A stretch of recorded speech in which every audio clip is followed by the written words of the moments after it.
हाँ जी।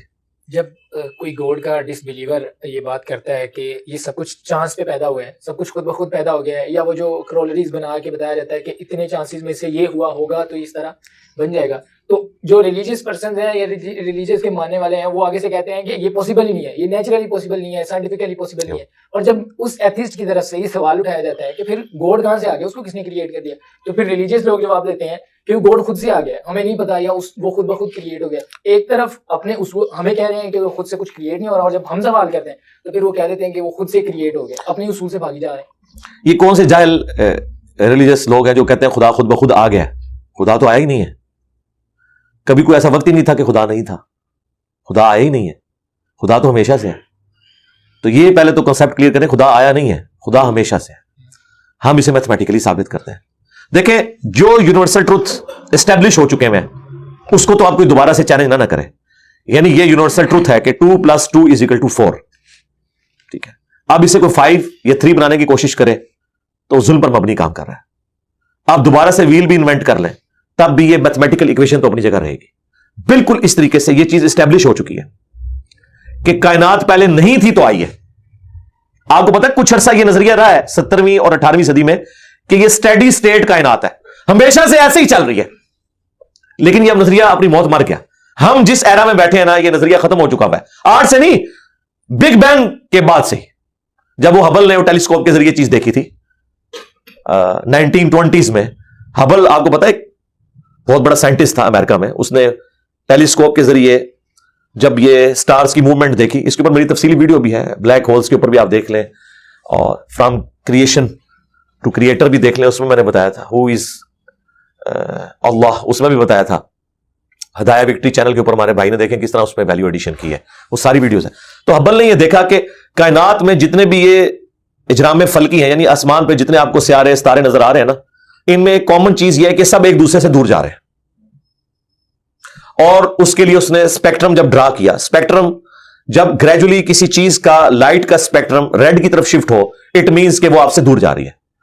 तो ये चीज लॉजिकल थी कि जब ये दूर जा रही है तो इसको टाइम में रिवर्स किया जाए तो किसी एक जगह से शुरू हुई होगी। यानी मैं हाथ में कुछ बॉल्स पकड़ूं और उन्हें यूं फेंकूं, सारे एक दूसरे से दूर जाएंगे। और ये यूनिवर्सल ट्रूथ है कि ये दूर इसलिए जा रहे हैं कि कहीं एक जगह से ये स्टार्ट हुए थे। ये तो एक नेचुरल चीज है। अच्छा, उन्होंने कहा कि अगर हम टाइम को रिवर्स करें और ऐसे पॉइंट पे पहुंच जाएं कि जहां से ये चीज स्टार्ट हुई थी, तो उसको साइंटिस्ट ने नाम दिया कि वो एक ऐसा पॉइंट था कि जिसकी डेंसिटी इंफिनिट थी, ना खत्म होने वाली, और वॉल्यूम 0 था। वॉल्यूम 0 है और डेंसिटी इंफिनिट है। इट मींस क्रिएशन एक्स नहीं लो, अदमे महज से वजूद, कुछ नहीं था तो ये हो गया। और फिर वो कहते हैं कि ये जो बिग बैंग हुआ है, इस बिग बैंग के बाद अगर 1 सेकंड के ट्रिलियन हिस्से के अंदर भी जरा सी डिस्टर्बेंस आती तो ये कायनात वजूद में नहीं आ सकती थी। और ये तो सिर्फ वजूद में आने की बात है, फिर जो billions of fine tunings planet earth के ऊपर मौजूद हैं, हर सियारे के एतबार से, जमीन का सूरज से फासला, फिर इनकी ग्रेविटेशनल फोर्स, इनकी मूवमेंट, स्पीड, ये तो एक पूरी, एक समझ ले, एक ऐसी फील्ड है जिसमें इंसान जाके गुम हो जाता है। इन सारी चीजों को कंसिडर करके स्टेडी स्टेट कायनात की थ्योरी तो होगी खत्म और बिग बैंग होगी स्टैब्लिश। अब यह तो साबित हो गया कि क्रिएशन एक्स नहीं लो हुई है, यानी इंसान या कायनात ये पैदा हुए हैं। प्रॉब्लम तब थी आपके लिए जब आप ये मानते कि ये भी हमेशा से इंसान पैदा हो रहे हैं और दूसरा एंड कोई नहीं है। ये तो मसला हल कर दिया आपका साइंस ने। उनका नहीं, क्रिएशन तो हुई है। अब इसका क्रिएटर है या नहीं है, इसके ऊपर वो आके बात करते हैं। अब ये जो फाइन ट्यूनिंग्स हैं, इनको समझने के लिए इतने दिमाग की जरूरत है, इतने ब्रेन्स की जरूरत है, डीएनए के स्ट्रक्चर को समझने के लिए, इस हार्मोनी को समझने के लिए, बनाने के लिए नहीं सरकार, इतने ब्रेन्स लग जाए। आज तक हम डिस्कवरीज ही कर रहे हैं। ये जितने हम चीजें दरियाफ्त करते हैं ना, वो हम कानून कुदरत दरियाफ्त करते हैं। यानी अगर हमने ये चीज एक्सप्लोर कर ली है कि सूरज मशरिक से निकलता है, मगरिब में गुरूब होता है विद रिस्पेक्ट टू जमीन, वैसे तो गुरूब होता ही नहीं है ना, निकलता है। तो ये एक फिजिकल फिनोमिना है जो हमने डिस्कवर किया है। इस फिनोमिना ने सूरज को पैदा नहीं किया। ये क्रिएटर ऑफ सन तो नहीं है, ये अगर आपको पता चल गया। अंडे में से चूजा निकलता है और चूजा इतने अरसे के लिए, अंडे को आप गरमाइश में रखते हैं 22 दिन के लिए मुर्गी के नीचे या किसी मशीन में, तो इस इंफॉर्मेशन ने चूजे को पैदा नहीं किया, बल्कि ये चूजे के पैदा होने के बारे में इंफॉर्मेशन है। आप इसके अंदर मजीद चले जाएं, जितना डीप डिग करते जाएं, अल्टीमेटली आपकी एक इंफॉर्मेशन ऐड होगी। यह नहीं होगा कि आपको यह पता चल जाए कि इसने पैदा किया, वो तो मुर्गी को खुद नहीं पता जो पैदा करने वाली है, क्रोकोडाइल को, एलिफेंट को ये पता ही नहीं मेरे अंदर क्या क्या क्वालिटीज हैं, जिसको ये पता ही नहीं मेरे अंदर क्या क्वालिटीज है, इंसान को नहीं पता अभी तक मेरे अंदर क्या क्वालिटीज है, ये तो भी साइंस थोड़ा बहुत आपको एक्सप्लोर कर रही है। तो क्रिएटर तो हम इन क्वालिटीज के है ही नहीं है। और फिर पीछे एक ब्रेन इस एतबार से है कि वो एक ऑर्गेनाइज तरीके से, और ये भी चीज डेफिनेटली फिजिबिलिटी के तहत आप समझे मैथमेटिक्स में एस्टेब्लिश हो चुकी है कि ये पूरे एक ऑर्गेनाइज तरीके से जो चीज चल रही होती है उसके पीछे एक ब्रेन जरूर होता है। ब्रेन के बगैर ये कोई डिजाइन कर नहीं सकता। फिजिक्स का सेकंड ऑफ थर्मोडायनामिक्स जो है कि एंट्रोपी या तो कांस्टेंट रहती है या इंक्रीज करती है, यानी डिसऑर्डर। खुदा न खासा यहां पे धमाका हो जाए तो हर चीज बिखर जाएगी। इसके बाद दुनिया का कोई धमाका दोबारा इसको इस हालत में अरेंज नहीं कर सकता। इसको कहते हैं एंट्रोपी, कि कहीं पे बिगाड़ आता है तो वो बढ़ता है। यह हो सकता है कि मजीद आप लोग लाएं तो ये बिगाड़ और बढ़ता जाए, या जितना है उतना ही रहे, वापस ऑर्गेनाइज नहीं हो सकता जब तक के दोबारा से इंटरवीन करके आप ये करना। जिस तरह वो जियारत में उन्होंने मोहम्मद अली जिन्ना के वो सारे वो म्यूजियम तबाह कर दिया था दहशतगर्दों ने, तो दोबारा से उन्होंने बनाया, तो खुद ब खुद तो नहीं बना। धमाके के बाद तो सब कुछ खुद ब खुद फैल गया था, लेकिन दोबारा उस जगह पे लाने के लिए आपको बजट लगा है, ब्रेन लगा है, एफर्ट पुट किए हैं, फिर जाके वो ऑर्गेनाइज हुआ है। तो इसका मतलब है ऑर्डर बनाने के लिए ब्रेन चाहिए होता है, डिसऑर्डर के लिए कोई मसला नहीं, और डिसऑर्डर के बाद दोबारा ऑर्डर बन जाए इसके लिए ब्रेन चाहिए। सरकार ये कौन सा डिसऑर्डर है, ये कौन सा बिग बैंग है? छोटा सा धमाका ऑर्गेनाइज नहीं करता, चीज को बिगाड़ता है, और इतना बड़ा धमाका, इतना बड़ा ऑर्डर ले आया है कि प्लेनेट अर्थ के ऊपर 2 मिलियन से ज्यादा स्पीशीज है। एक एक स्पीशी के ऊपर आप जिंदगी गुजारे, आप सिर्फ उसकी आदतें ही नहीं बता सकते क्या है। ये तो छोड़ दें कि ये बनी कैसी है। तो ये तो एक ना खत्म होने वाला सिलसिला है। तो ये ब्रेन तो एस्टैब्लिश है। अब अगला स्टेप यह है कि ये जो ब्रेन है, वो रिचर्ड डॉकिंस भी कहता है ना द गॉड डिल्यूजन में, जब फ्रेड हायल का जुमला उसे कोट किया गया ना, फ्रेड हायल एक बहुत बड़ा समझे फिलोसोफर भी था, साइंटिस्ट भी था। उसने कहा था कि इंसान का बन जाना खुद ब खुद ये इसी तरह का फिनोमेना है, ये इससे बढ़कर कॉम्प्लेक्स फिनोमेना है कि कोई शख्स ये क्लेम करे कि कोई हवाई झक्कड़ टॉर्नेडो चला और उसने कूड़े कबाड़ के ढेर से मटेरियल उठाया और एक बोइंग 747 तैयार कर दिया। ये दुनिया का कोई पागल बेवकूफ आदमी भी ये बात नहीं मानेगा। उसको छोड़ दे, एक बाल पॉइंट बनने को कोई नहीं मानेगा। तो उसने कहा इससे कॉम्प्लेक्स चीज इंसान है, उसको तुम ये माने कि खुद ब खुद मान गई बगैर किसी ब्रेन के। अच्छा, तो इसका जवाब आपको पता है रिचर्ड डॉकिंस ने क्या दिया? उसने एक चैप्टर बनाया, उसकी हेडिंग रखी द अल्टीमेट बोइंग 747। उसने कहा फिर सबसे बड़ा बोइंग 747 तो गॉड है। आप ये कह रहे हो कि इंसान इतना कॉम्प्लेक्स है कि खुद बन नहीं सकता किसी के बनाए बगैर, तो जो इसको बनाने वाला है वो तो उससे ज्यादा कॉम्प्लेक्स है, वो तो अल्टीमेट बोइंग 747 है। अगर इतना मुश्किल इंसान डीएनए स्ट्रक्चर वाला, ये आप कहते हो खुद नहीं बनेगा, इसको कोई बनाएगा, तो जिसने इसे बनाया है वो तो इससे ज्यादा कॉम्प्लेक्स चीज है, तो उसका भी कोई क्रिएटर होना चाहिए। तो हमने क्या कहा था, रुको जरा, सब्र करो, for the sake of argument हम तुम्हारी बात के साथ एग्री करते हैं, लेकिन आगे चल, हाँ वो जो क्रिएटर है जिसने हमारे क्रिएटर को बनाया होगा, तो यकीनन वो हमारे क्रिएटर से भी ज्यादा कॉम्प्लेक्स क्रिएटर होगा, तो फिर उसका भी कोई क्रिएटर होना चाहिए। अब तू क़यामत तक लगा रहा है, ये इक्वेशन कहीं खत्म नहीं होगी, ता वक्त के कोई एक क्रिएटर ऐसा हो जिसे किसी ने ना बनाया हो।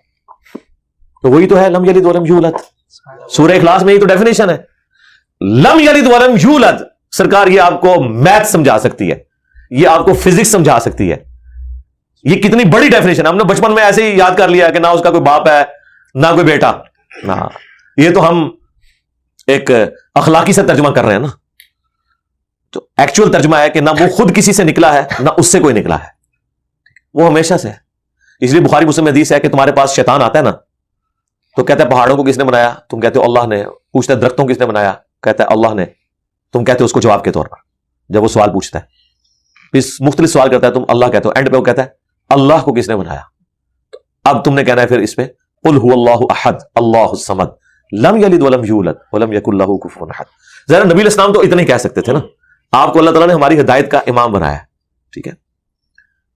लेकिन बाद में जब ये मैथमेटिकल इक्वेशंस, साइंटिफिक डिस्कवरीज और ये यूनिवर्सल ट्रूथ इंसानों को अल्लाह ताला ने दरियाफ्त करवाए हैं, तो अब हम बड़ी आसानी से इसको मजीद एक्सप्लेन कर सकते हैं कि अगर कोई क्रिएटर का क्रिएटर है तो उसका भी कोई क्रिएटर होगा, और यूं ये एक समझ ले ना खत्म होने वाला सिलसिला शुरू हो जाएगा। ये आपको मान, अच्छा अब आप सोच रहे हो कि ये क्यों मानना पड़ेगा कि कोई एक ऐसा होना चाहिए कि जिसका, ये इसलिए मानना पड़ेगा कि दूसरी तरफ इक्वेशन जो है वो फिजिकली मेरे सामने मौजूद है कि मैं हूं, क्रिएशन मौजूद है। अगर एक थ्योरी होती ना कि ना क्रिएशन होती ना क्रिएटर, तो हमें कोई चीज मजबूर नहीं करती थी। अब हमारी मजबूरी है कि कायनात हमारे सामने है, हम जिंदा मखलूक हैं, हम सब कुछ देख रहे हैं, क्रिएटेड चीजें मौजूद हैं, तो दूसरे एंगल पे हमें जाना पड़ेगा और अल्टीमेटली किसी एक क्रिएटर पे रुकना पड़ेगा, कोई क्रिएटर ना हो उसका। इसलिए मैंने अपनी वीडियोस में बारहा कहा है, अगर आप मुझसे पूछें कि अल्लाह ताला की कौन सी ऐसी क्वालिटी है जो इमेजिनेशन से बाहर है, जिसकी आपको मिसाल भी नहीं बयान कर सकते। देखें, अगर अल्लाह ताला कहता है मैं सुनता हूं देखता हूं, तो हम इसका एक धुंधला तस्वुर ला सकते हैं कि मैं भी सुनता हूं और देखता हूं, अगरचे मेरा उधार का है, अल्लाह का जाती है, मेरा लिमिटेड है, अल्लाह का अनलिमिटेड है, मेरा डिपेंडेंट है, अल्लाह का इंडिपेंडेंट है। हर चीज को आप इमेजिन कर सकते हैं, लेकिन अल्लाह की जो ये क्वालिटी है कि वो हमेशा से है, कभी कोई वक्त ऐसा नहीं था कि वो नहीं था। ये एक ऐसा अंधा कुआं है, ये वो कॉन्सेप्ट है कि जिसमें आप गरक भी हो जाए आपको इसका कोई सिरा नहीं पकड़ाई देगा, ठीक है। और ये अल्लाह की ऐसी क्वालिटी है। बहरहाल ये क्वालिटी तो हम अल्लाह के साथ शेयर नहीं कर सकते, लेकिन जो उसकी दूसरी क्वालिटी है कि वो हमेशा के लिए है, उसने देखे आपको शेयर कर लिया अपने साथ, खालिक और मखलूक के फर्क के साथ हमेशा की जिंदगी उसने जन्नत में आपका मुकद्दर कर दी है। यानी वो क्वालिटी तो शेयर नहीं हो सकती कि हमेशा से हो, लेकिन हमेशा के लिए हो, ये उसने आपको दे दी है। देखें, ये वो कॉन्सेप्ट है जिसके बाद आप अल्लाह से मोहब्बत करें कि देखें वो अकेला था, उसने अपने साथ आपको शरीक कर लिया, इस एतबार से कि खालिक और मखलूक का फर्क तो है, लेकिन उसने देखें आपको क्या क्या नेमतें जन्नत में देनी है। आप ख्वाहिश करेंगे वो चीज आपके सामने आ जाएगी। इसी के लिए मैंने वो मिनी गॉड की टर्म डिवाइस की थी खालिक और मखलूक के साथ समझाने के लिए। अपना तो इन्होंने वादुल वजूद डिवाइस किया, जबकि वजूद तो अल्लाह के अलावा भी मौजूद है, लेकिन हमने कभी इनको नहीं कहा आप काफिर हो। ये एक्सप्लेनेशन देते हैं वादुल वजूद से मुराद ये कि हकीकी वजूद एक है, बाकी उसी ने पैदा किया, हालांकि इनका ये नजरिया नहीं है। ये कहते हैं बाकी भी उसी का हिस्सा है, हम कहते हैं नहीं चलो ठीक है, हम बदगुमानी नहीं करते। वहदतुल वजूद का कॉन्सेप्ट हमने कुफ्र शिर्क इनके कहने के ऊपर नहीं माना, हालांकि हम लगा सकते थे फतवा, क्योंकि जब कोई अपनी एक्सप्लेनेशन दे देता है पीछे फतवा नहीं रहता। लेकिन इन्होंने हमारे पर फतवे लगाए, ये हो गया वो हो गया, और फिर देखें वो मुफ्ती सही साहब ने भी कह दिया भैया सबकी अपनी छोटी छोटी खुदाइयां होंगी। हाँ आया ना फिर। और अब से इससे बड़ी बात ये कहते हैं ये जी वो जन्नत में तो आप दुआ करेंगे तो आपको मिलेगा, ख्वाहिश और कुन फयकून नहीं होगा। सरकार ख्वाहिश ही है, और आप तो बात ही ना करें, आप तो अपने बाबों के लिए दुनिया में ये कहते हैं निगाह मार क्या कर देता, तुझे दुनिया निगाह मार के कर दो दुआ बगैर। कभी आया कि अब्दुल कादिर जानी ने दुआ की तो मुर्दा जिंदा हो गया? कहते नहीं क्या, उठ कुन फयकून, तुझे दुनिया में बैठे हुए हो, सानू जन्नत ही कुन फयकून के ऊपर तुम जो है वो कहते हो कि ये शिरक कर रहे हैं। तुम्हारे सारे बाबों के बारे में तुम ये दुनिया में शिरक माने हुए हो, जो है ही सब कुछ झूठ है। हम तो आखिर बता रहे हैं कुन फयकून इस एतबार से कि आपकी ख्वाहिश के बाद वो चीज आपके सामने आ जाएगी। चाहे तो इशारों से अपने काया ही पलटते हैं दुनिया की। हाँ ये हाल है खिदमतगारों का सरकार का आलम क्या, इशारों से, दुआओं से नहीं। तो सानू कहते नहीं जन्नत दुआ तो बाद मिलेगा, इशारे में कुछ नहीं मिलेगा। तो उसी दुनिया जी अपनी जन्नत बनाई हुई है इस तरह से कीदे रख के, और जो एक्चुअल है वो तो है इंशाअल्लाह ताला। हाँ शायद आपके लिए और आप जिनको मानते हैं उनके लिए ना हो, इसलिए आप मानने के लिए तैयार नहीं है, हमारे लिए तो है इंशाअल्लाह ताला, इंशाअल्लाह। लास्ट क्वेश्चन है और ये आपके प्लेटफॉर्म से रिलेटेड ही है कि आपसे जब भी एथिज्म के बारे में सवाल होता है, ये तो अब नशिस्त हो गई है ना, अल्लाह का शुक्र है, लेकिन जब भी आपसे एथिज्म के मुताल्लिक सवाल होता है तो आप कहते हैं हमारा उनसे मेन जो इख्तिलाफ है वो है एग्जिस्टेंस ऑफ गॉड पे।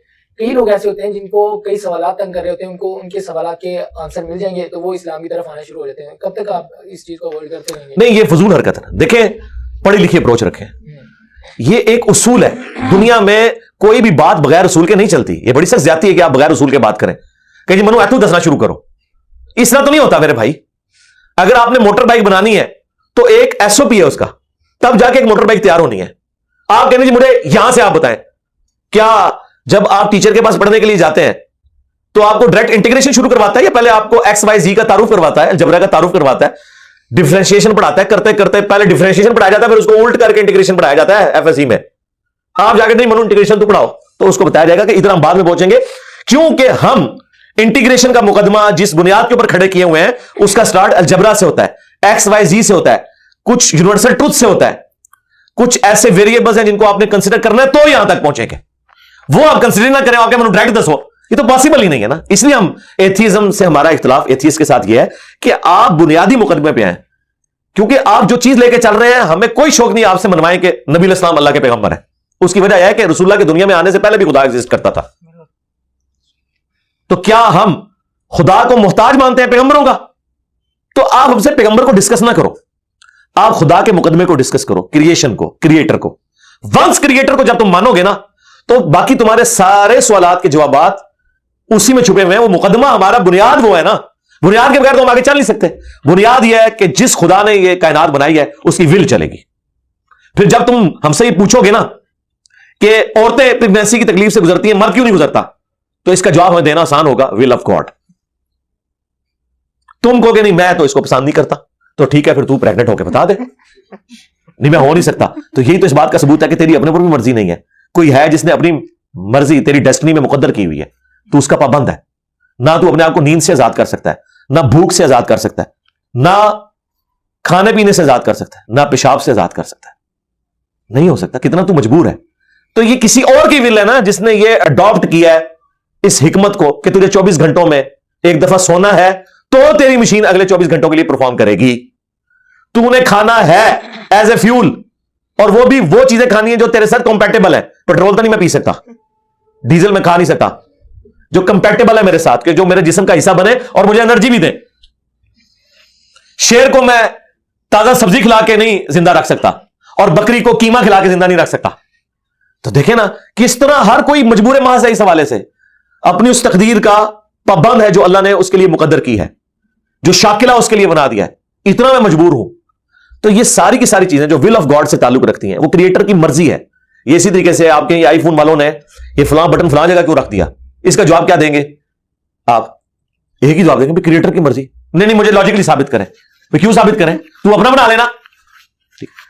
एंड पे तेरी विल तो नहीं मानी जाएगी, विल तो उसकी मानी जाएगी जो क्रिएट कर रहा है। फिर पैगंबर के बारे में, शरीयत के कवानीन के बारे में जितने रूल्स के ऊपर तुम लॉजिकली डिस्कशन करोगे, उसके जवाब में हम हमेशा कहेंगे ये विल ऑफ गॉड है कि नमाजें 5 हो। ये विल ऑफ गॉड है कि एक औरत एक वक्त में सिर्फ एक मर्द से शादी करेगी। वैसे हम इसके एथिकल क्वेश्चंस के अखलाकी जवाब भी दे सकते हैं, लेकिन हर जवाब के ऊपर तुम एक और कोई पत्ता फेंक दोगे तो सरकार ये तो एक ना खत्म होने वाला सिलसिला है, मुझे तो हजारों साल की भी जिंदगी मिल जाए, मैं तुम्हारे किस किस सवाल का जवाब दूंगा। तो मैं एक सवाल और इसका मैंने चैलेंज दिया था कि तुम एक मॉडल ऐसा ले आओ, मैं उसमें ऐप निकाल दूंगा। अल्टीमेटली चूंकि शरीयत का मुकदमा, खुदा का मुकदमा इस पे खड़ा है कि विल ऑफ गॉड, और ये कुरान में है ला युसअलु अम्मा यफ़अल वहुम युसअलून। अल्लाह को कोई पूछ नहीं सकता, अल्लाह सबको पूछ सकता है। इसके लिए हम फिर बुनियादी तौर पर बात करते हैं कि इसमें से निकालना क्या है। कादियानियों के साथ हम रफ़ुल ईदैन पे बात नहीं करेंगे, आमीन के ऊपर बात नहीं करेंगे, हम खत्म नबूवत पे बात करेंगे। ये नहीं हो सकता कि कोई शख्स ये कि मुझे रफ़ा ईदैन आप साबित कर दें तो मैं गुलाम कादियानी को दज्जाल मानना छोड़ दूंगा। ये कौन बेवकूफ होगा? वो कहेगा आपने रफ़ा ईदैन का मसला हल किया, इसकी वजह से गुलाम कादियानी का मैं इनकार कैसे कर दूं, जब तक कि आप उसे हाथ ना डालें। ये बेसिकली शैतान ने एथियस्ट के कमजोर मुकदमे के हाथ में एक मजबूत हथियार दे दिया है, कोड़ा, जो मुसलमानों के ऊपर वो बरसाते हैं और मुसलमान वो कोड़ा खाते हैं, इसलिए कि वो दीन से नाबलद होते हैं। हमारे उलमा भी किस तरफ अपनी बहसों को उलझाए हुए आप। असल मुकदमा आप देखें क्या है, वो एग्जिस्टेंस ऑफ गॉड के ऊपर है। और वंस गॉड एग्जिस्ट करता है ना तो सारा एथियस्ट से हमारा झगड़ा खत्म। हम कहते हैं ठीक है आप तलाश करो कौन से वाला खुदा, आओ तो सही ना, तलाश करो तो इंशाल्लाह तुम यहीं तक पहुंचोगे। लेकिन अगर तुम बुनियाद को क्लियर नहीं करते और कभी नबी इस्लाम की ज्यादा शादियों को मुकदमा बनाते हो, कभी लोंडियों के सिस्टम को मुकदमा बनाते हो, कभी 4 शादियों की इजाजत को मुकदमा बनाते हो, सरकार ये तो मैं 1 लाख आपको इस्लाम के खिलाफ मैं मुकदमा आपको कायम करके दे दूंगा, लेकिन वो मेरे ज़हन से होंगे ना, मुझे वो राइट ही नहीं पहुंचता कि मैं उसके ऊपर एक हंगामा खड़ा कर दूं। ये तो इसी तरीके से आप कहेंगे यूट्यूब वालों ने ये बटन फलां जगह पे क्यों लगा दिया, इसका जवाब क्या है? मैं कुरान हदीस से साबित करूंगा या फिजिक्स के किसी कानून के तहत साबित करूंगा?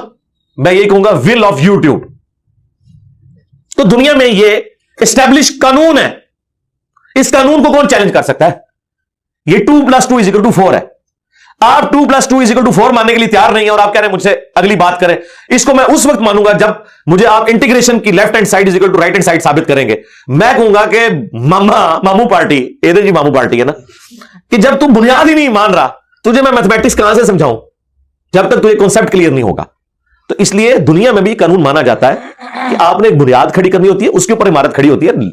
आप आखिरी मंजिल पे पहले नहीं पहुंच जाते और ये बहस को उलझाते हैं और उसके ऊपर आप लॉजिक्स तलाश करते रहते हैं। इसी में आप पूरी जिंदगी, ये तो इसी तरीके से है कि एक शख्स मोटर बाइक खरीदे और फिर कहे कि मैंने ये नियत की है कि जब मेरा मोटर बाइक पंक्चर होगा तो उसमें पंक्चर मैं खुद लगाऊंगा और उसके लिए जो रबड़ है उसका रबड़ प्लांट का पौधा मैं खुद अपने घर में उगाऊंगा और फिर वो पौधा बड़ा होगा, फिर रबड़ निकालने के लिए उसके लिए टेक्नोलॉजी है, उसको ट्यूब तक पहुंचाने के लिए, फिर तो तू पूरी जिंदगी एक मोटरसाइकिल ही पालेगा। ठीक है ना, इस तरह तो नहीं है, व्हील तो नहीं इन्वेंट करना। जो एस्टेब्लिश कवानीन है आपने उससे आगे चलना है। ये हो गया, अब आगे चलना है। जब आप आगे चलेंगे तो फिर आपको आहिस्ता आहिस्ता सारी चीजें समझ आएंगी। फिर भी जो अनरिजॉल्व चीजें हैं, सबसे बड़ी अनरिजॉल्व चीज तो यह कि अल्लाह ने अपने आप को पर्दे में रखा हुआ है।